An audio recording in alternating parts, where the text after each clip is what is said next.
Pasar Tanah Abang kini berdenyut dalam harmoni. Pedagang berdagang tanpa takut, tawa dan canda menggantikan bisikan ketakutan yang dulu menghantui lorong-lorongnya. Fahri duduk di kiosnya, mengamati hiruk-pikuk yang terasa lebih hidup dari sebelumnya. Namun, di balik semua itu, ada sesuatu yang mengusik pikirannya. Sejak Bang Guntur dan anak buahnya pergi, pasar memang aman. Tapi Fahri tahu dunia tidak bekerja seideal itu. Orang-orang seperti Bang Guntur tidak akan pergi tanpa dendam. Dan hari itu, firasatnya terbukti. Di kejauhan, seorang pria berbadan tegap melangkah santai ke tengah pasar. Pakaiannya rapi, berbeda dari preman-preman biasa, tapi sorot matanya penuh kesombongan. Dua orang berbadan besar mengikutinya, memandangi kios-kios seperti sedang menilai mangsa. Fahri mengernyit. Ini bukan anak buah Bang Guntur, mereka lebih terorganisir. Pria itu berhenti di depan kiosnya, tersenyum tipis. Jadi ini tempat yang katanya sudah bersih dari preman. Suaranya tenang, tapi penuh sindiran. Fahri menatapnya tajam. Kalau kau datang mencari masalah, tempat ini bukan untukmu. Pria itu tertawa kecil, lalu mencondongkan tubuhnya sedikit. Nama saya Raka, aku bukan preman. Aku hanya orang yang ingin berbisnis. Dan aku pikir, kau juga paham bagaimana dunia ini bekerja. Fahri menghela napas, tahu kemana arah pembicaraan ini. Pasar ini tidak butuh bisnis seperti yang kau maksud. Raka menepuk meja kayu kiosnya pelan, lalu berdiri tegak. Lihat saja nanti, aku tak suka memaksakan sesuatu, sampai waktunya tiba. Ia berbalik, berjalan santai pergi. Namun, pesan yang ditinggalkannya jelas. Fahri tahu, badai baru akan segera datang. Malam turun dengan tenang di Tanah Abang, tapi pikiran Fahri terus bergolak. Kehadiran Raka bukan sekadar gertakan. Ia membawa sesuatu yang lebih berbahaya dibanding Bang Guntur, kekuasaan yang terselubung dalam kepandaian berbicara. Preman bisa dilawan dengan keberanian, tapi orang seperti Raka bermain dengan strategi, dan itu lebih sulit ditebak. Di dalam rumah kontrakannya, Fahri duduk termenung, menatap lampu jalan yang redup dari jendela kecil. Ketukan keras di pintu membuatnya tersentak. Dengan hati-hati, ia membuka sedikit. Pak Rustam berdiri di sana, wajahnya dipenuhi kecemasan. Kau harus lihat ini, kata pria tua itu tanpa basa-basi. Fahri segera mengikuti langkahnya keluar. Begitu mereka sampai di area pasar, suasana yang biasanya tenang berubah. Beberapa kios berantakan, barang dagangan berserakan di tanah, sementara beberapa pedagang duduk dengan wajah pucat. Siapa yang melakukan ini? Tanya Fahri, matanya menyapu kerusakan yang terjadi. Dari antara kerumunan, Adi maju, napasnya masih tersengal. Beberapa orang datang sebelum subuh, menghancurkan kios dan pergi tanpa suara. Tak ada yang mengenali mereka, tapi ini jelas peringatan. Pak Rustam menghela napas berat. Raka tidak main-main. Dia ingin menunjukkan kalau kita tak sekuat yang kita kira. Fahri mengepalkan tangan. Ini bukan sekadar aksi premanisme biasa. Ini adalah pesan bahwa mereka kembali menjadi sasaran. Tapi ada satu hal yang membuatnya lebih gelisah, Raka tidak menuntut apapun, tidak meminta upeti, tidak mengancam langsung. Ia hanya mengacau, seakan ingin mengatakan, aku bisa menghancurkan ini kapan saja. Tanpa sadar, Fahri meremas kain di tangannya. Ia pernah melawan ketakutan dan menang. Tapi kali ini, musuhnya lebih licik. Dan jika ia ingin melindungi pasar, ia harus berpikir lebih dari sekadar melawan. Ia harus melawan dengan cara Raka. Langit Tanah Abang masih gelap saat Fahri berdiri di tengah pasar yang porak-poranda. Mata para pedagang yang lelah menatapnya dengan harapan, tapi juga ketakutan. Mereka pernah menang melawan Bang Guntur, tapi ancaman kali ini berbeda. Raka tidak datang dengan tangan kosong, ia datang dengan permainan yang lebih kotor. Pak Rustam mendekat, suaranya rendah. Kita tak bisa hanya menunggu. Jika kita diam, mereka akan terus meneror sampai kita menyerah. Fahri mengangguk. Ia tahu mereka harus bertindak, tapi bagaimana melawan musuh yang bahkan tak terlihat. Tiba-tiba, seorang anak kecil berlari dari ujung pasar, napasnya tersengal. Bang Fahri, orang-orang Raka ada di gudang belakang, mereka lagi ngumpul. Jantungnya berdegup lebih cepat. Tanpa ragu, ia memberi isyarat pada beberapa pemuda untuk ikut. Dengan langkah cepat, mereka menuju ke tempat yang dimaksud. Begitu sampai, dari balik celah papan yang sedikit terbuka, Fahri melihat sekelompok pria duduk melingkar, berbicara dengan serius. Raka berdiri di tengah, ekspresinya santai. Mereka hanya perlu didorong sedikit lagi, suaranya terdengar jelas. Tak usah terburu-buru, biarkan mereka takut dulu. Kalau waktunya tepat, pasar ini akan jadi milik kita tanpa harus mengotori tangan lebih dari yang diperlukan. Fahri mengepalkan tangan. Ini bukan sekadar aksi preman biasa, ini strategi untuk menciptakan ketakutan. Ia berbalik pada yang lain. Kita tak bisa membiarkan ini berlanjut. Kita lawan mereka bukan dengan kekerasan, tapi dengan keberanian. Jika mereka ingin kita takut, kita lakukan sebaliknya. Kita tunjukkan bahwa mereka tak punya kuasa atas kita. Adi menelan ludah. Bagaimana caranya? Fahri menghela napas, pikirannya berpacu. Kita buat mereka kehilangan kendali atas permainan ini. Kita sebarkan kabar bahwa pasar ini tetap berdiri tegak, tak peduli berapa kali mereka mencoba menghancurkannya. Kita ajak semua pedagang untuk terus berjualan, lebih ramai dari sebelumnya. Kita buat mereka merasa tak berarti. Pak Rustam tersenyum tipis. Mengalahkan rasa takut dengan keberanian, iya. Fahri mengangguk. Jika mereka bermain di balik bayangan, kita akan melawan di bawah terang. Malam itu, rencana mulai disusun. Bukan dengan pukulan, bukan dengan ancaman, tapi dengan sesuatu yang lebih kuat. Perlawanan tanpa rasa takut. Subuh belum menyapa Tanah Abang ketika pasar mulai menggeliat lebih cepat dari biasanya. Para pedagang yang biasanya membuka kios dengan was-was kini melakukannya dengan semangat baru. Mereka saling menyapa, berbicara lebih lantang, menata barang dagangan dengan lebih rapi. Seakan memberi pesan bahwa teror yang diciptakan Raka tidak cukup untuk menghentikan mereka. Fahri berdiri di tengah keramaian, mengawasi dengan penuh kebanggaan. Rencana mereka berjalan, pasar lebih hidup, lebih kuat, dan tak ada ketakutan yang terlihat di wajah para pedagang. Tapi jauh di sudut matanya, ia menangkap sesuatu yang janggal. Di ujung lorong, 3 pria berbadan besar berdiri, mengamati situasi dengan ekspresi datar. Salah satunya mengeluarkan ponsel, berbicara singkat, lalu pergi tanpa sepatah kata. Pak Rustam yang berdiri di samping Fahri ikut memperhatikannya. Mereka mulai gelisah, bisiknya. Fahri mengangguk. Kalau mereka merasa kehilangan kendali, pasti ada langkah lain yang akan diambil. Belum sempat mereka membahas lebih jauh, teriakan terdengar dari salah satu sudut pasar.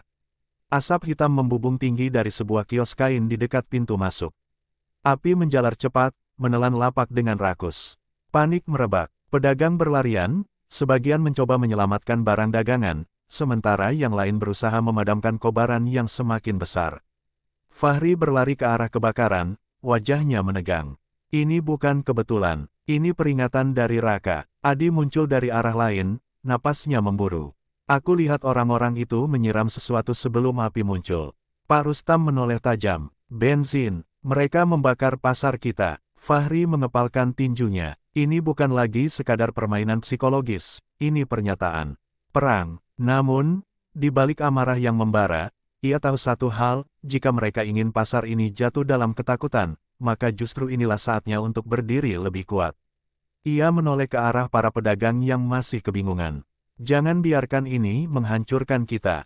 Suaranya menggema di tengah kerumunan. Kita bisa kehilangan kios, tapi kita tak boleh kehilangan keberanian. Orang-orang saling menatap. Lalu, satu persatu bergerak. Air mulai disiram, ember berpindah tangan, kain basah dilemparkan ke atas api.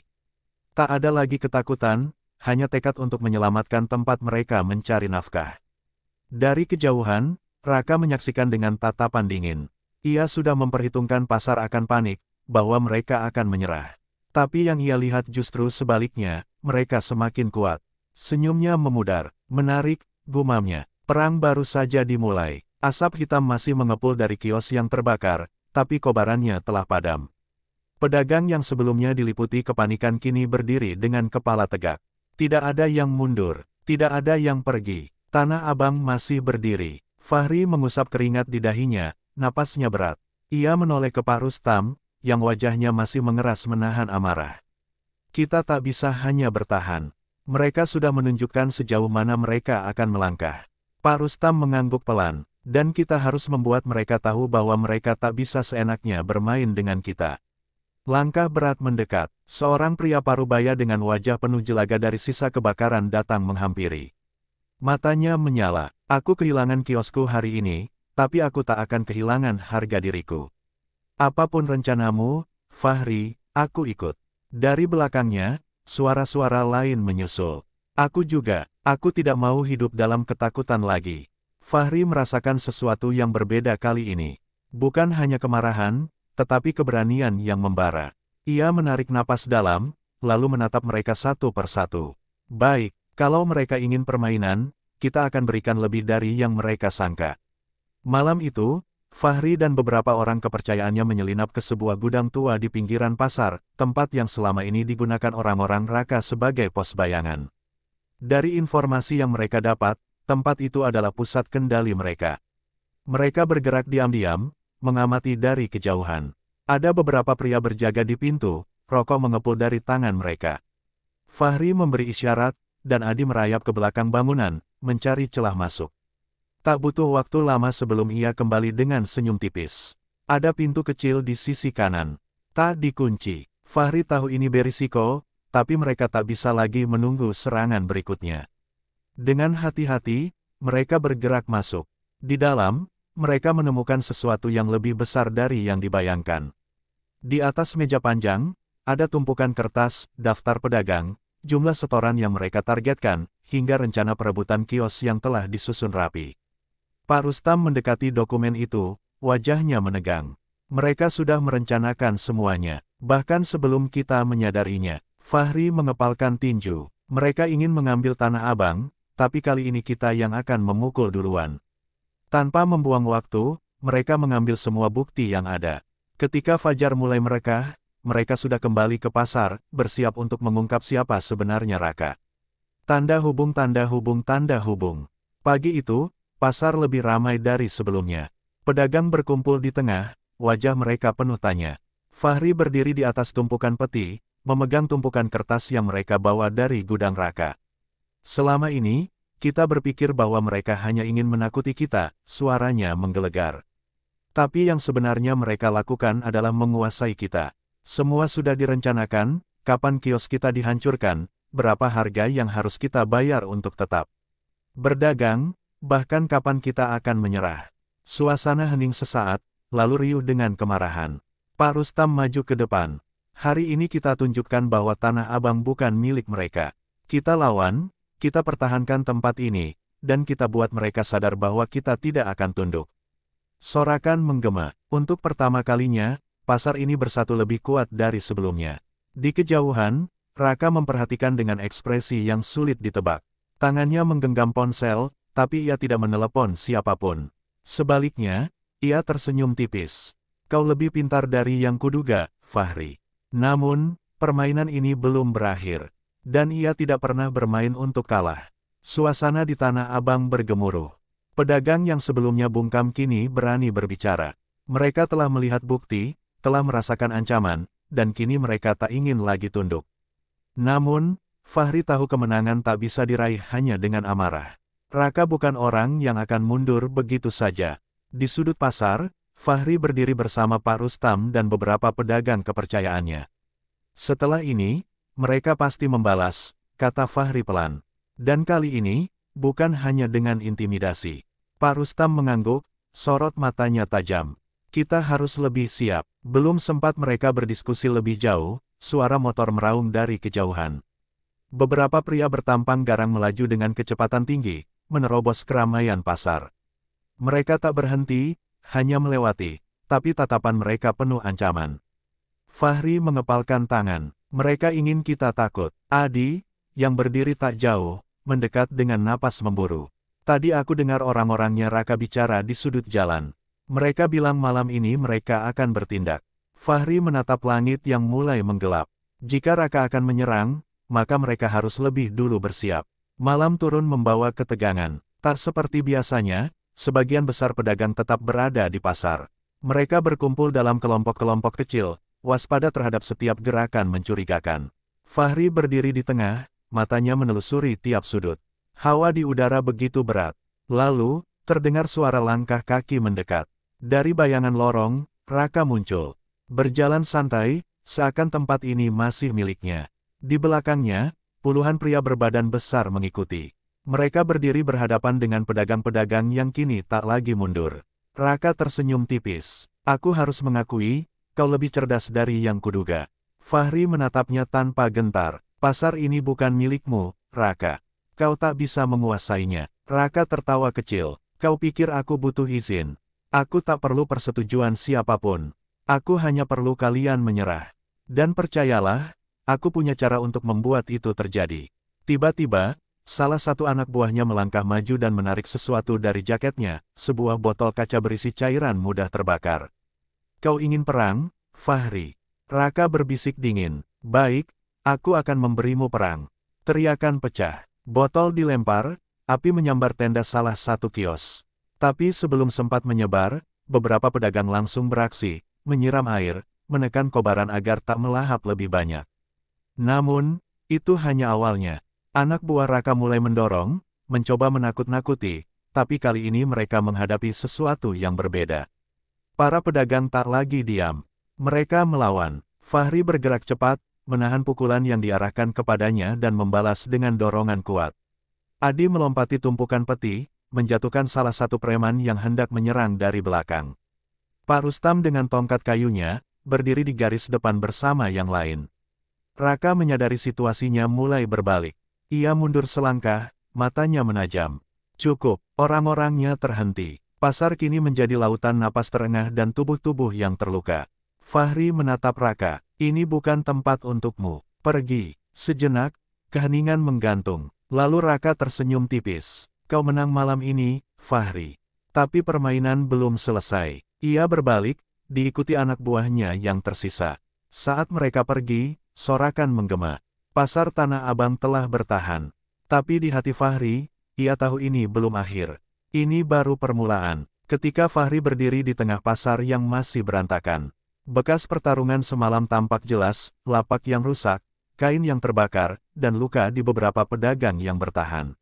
Namun, satu hal yang tak bisa dihancurkan oleh siapapun adalah keberanian yang kini menyala lebih terang dari sebelumnya. Pak Rustam mendekat, menepuk bahu Fahri. Kita berhasil menahan mereka, tapi ini belum benar-benar berakhir. Fahri mengangguk. Ia tahu Raka tak akan menyerah begitu saja. Selama pria itu masih bebas, ancaman tetap mengintai. Lalu, terdengar deru mesin mobil mendekat. Dua kendaraan hitam berhenti di pintu masuk pasar. Dari dalamnya, keluar pria berseragam, polisi dengan wajah tegas. Di belakang mereka, seorang pria lain turun. Tubuhnya tegap, rambutnya beruban, dan matanya tajam menelusuri kerumunan. Pak Rustam berbisik, itu Pak Surya, kepala keamanan kota. Fahri tetap berdiri tegak saat pria itu melangkah mendekat. Aku sudah mendengar banyak tentangmu, Fahri. Suaranya berat, penuh wibawa. Dan aku juga sudah mendengar tentang Raka. Fahri tak menjawab, hanya menunggu. Pak Surya menoleh ke arah salah satu anak buahnya, memberi isyarat. Beberapa polisi bergerak cepat, membawa seseorang keluar dari mobil lain. Raka, tangan pria itu diborgol, wajahnya masih dihiasi senyum tipis meski jelas ada ketegangan di matanya. Akhirnya ada cukup bukti untuk menahannya, kata Pak Surya. Terima kasih pada seseorang yang mengirimkan dokumen-dokumen rencana mereka ke kantorku tadi malam. Fahri menoleh sekilas ke Adi, yang hanya tersenyum samar. Raka mendengus. Kau pikir ini akhirnya? Pasar ini takkan pernah benar-benar bebas. Pak Surya tak menggubrisnya dan memberi isyarat pada polisi untuk membawanya pergi. Saat mobil yang membawa Raka melaju meninggalkan pasar, keheningan menyelimuti sesaat sebelum akhirnya terdengar sorakan kecil dari para pedagang. Perlahan, suara itu membesar, menciptakan gelombang semangat yang tak terbendung. Pak Rustam menoleh ke Fahri. Apa yang akan kau lakukan sekarang? Fahri menatap sekeliling. Pasar ini telah melalui banyak hal, dan kini ia tahu apa yang harus dilakukan. Aku akan menjaga tempat ini. Pak Rustam tersenyum, lalu menatap pasar yang mulai kembali hidup. Maka mulai hari ini, kau bukan sekadar pedagang. Kau pemimpin Tanah Abang. Fahri menatap langit yang mulai terang. Perjalanannya belum selesai, tapi ia tahu satu hal, ia telah memenangkan pertarungan yang sesungguhnya. Bukan dengan kekerasan, tapi dengan keberanian dan keyakinan bahwa Tanah Abang adalah milik mereka yang berjuang untuknya. Dan kini, di bawah langit yang perlahan berubah warna, pasar itu tak lagi hanya sekadar tempat berdagang. Itu adalah rumah, tempat di mana harga diri lebih mahal dari emas, dan keberanian lebih bernilai dari sekadar kemenangan.